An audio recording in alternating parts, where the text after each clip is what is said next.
One nation one election में भी सबके सुझाव आए, बाकी देना उनके माध्यम से नहीं, क्योंकि सवाल यह है कि अभी जैसे मध्य प्रदेश, राजस्थान, छत्तीसगढ़, मिजोरम, तेलंगाना में इलेक्शन है, क्या आपने ये क्लियर कर दिया कि इलेक्शन एडवांस नहीं करोगे, तो क्या आप इन इलेक्शंस को पोस्टपोन करने के सोच रहे हो?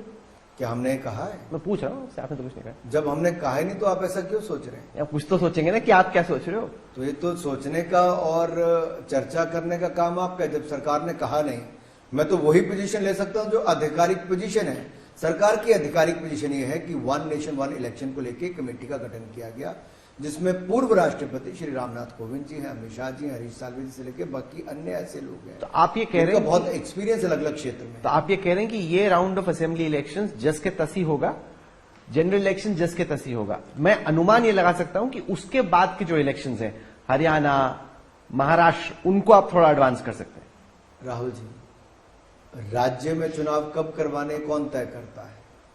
राज्य की सरकार करती है। तो इसमें मेरा क्या रोल है? भारत सरकार नहीं, पर मध्य प्रदेश में भी, महाराष्ट्र में भी आपकी सरकार है, हरियाणा में भी, तो आप एडवांस कर सकते हैं ना।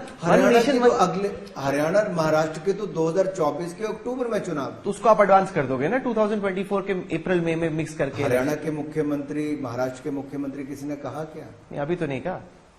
मध्य प्रदेश के मुख्यमंत्री ने कुछ कहा? वो तो एडवांस कर भी नहीं सकते, आप उसको पुश थोड़ी कर सकते हो। आपको तो प्रेसिडेंट, मैं कह रहा हूं जहां पे भाजपा एनडीए शासित थे, क्या किसी ने कुछ कहा? नहीं कहा। जब हमने कुछ कहा नहीं तो हमारे गले में घंटी क्यों डालते हो? क्योंकि कुछ तो अब आपने जब इतना बड़ा सेशन कर दिया तो वन नेशन वन इलेक्शन का नाम, तो आप बेसिकली बोल रहे हो कि इस पे अभी चर्चा होगी, सहमति बनेगी। इस वक्त मतलब इमीडिएट कुछ नहीं है, ये आगे चल के होगा जो होगा। राहुल जी, अभी कमेटी का गठन हुआ है, कमेटी में चर्चा होती है। नहीं, देखिए इतना सिंपल नहीं है। आपने वो 370 ऐसे झटके में कर दिया ना, तो उसके बाद लोगों को लग रहा है अगर कुछ कर रहे हैं तो कुछ स्पीड से भी कर सकते हैं। थोड़ी कि आप जैसे अभी फीलिंग दे रहे हो, उससे लग रहा है कि 5 ईयर प्लान है, लंबा भी कमेटी बैठेगी, सबसे पूछोगे, पब्लिक से पूछोगे, पार्टियों से पूछोगे, लेकिन 370 तो आपने फट से कर दिया था। देखिए, जो जख्म और जो रगड़ा कांग्रेस ने 370 और 35A के कारण दिया है, उससे 40,000 लोगों की जान जम्मू कश्मीर में गई। देश कांग्रेस को उसके लिए कभी माफ नहीं करेगा। और मैं धन्यवादी हूं नरेंद्र मोदी जी के नेतृत्व का, उनका कि उन्होंने सोच को रखा, और अमित शाह जी ने जिन्होंने 370-35 को सदा के लिए समाप्त किया।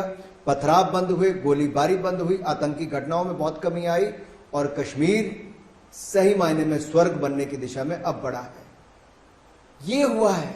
उन्होंने जख्म दिए, हमने विकास दिया है। नहीं, तो अभी जैसे वन नेशन वन इलेक्शन पे इस असेंबली, इस जो स्पेशल सेशन है उसमें कुछ नहीं, जो भी आपकी कंसल्टेशंस होंगी वो प्रॉपर प्रोसेस होंगी। आप यही कह रहे हैं ना कि ये जो स्पेशल सेशन है वो वन नेशन वन इलेक्शन के लिए नहीं है? राहुल जी, ये जो स्पेशल सेशन है उसका एजेंडा भी आप सबके सामने आ जाएगा कि आखिरकार इस सेशन में क्या होने वाला है, ये बड़ा सेशन क्यों किया जा रहा है।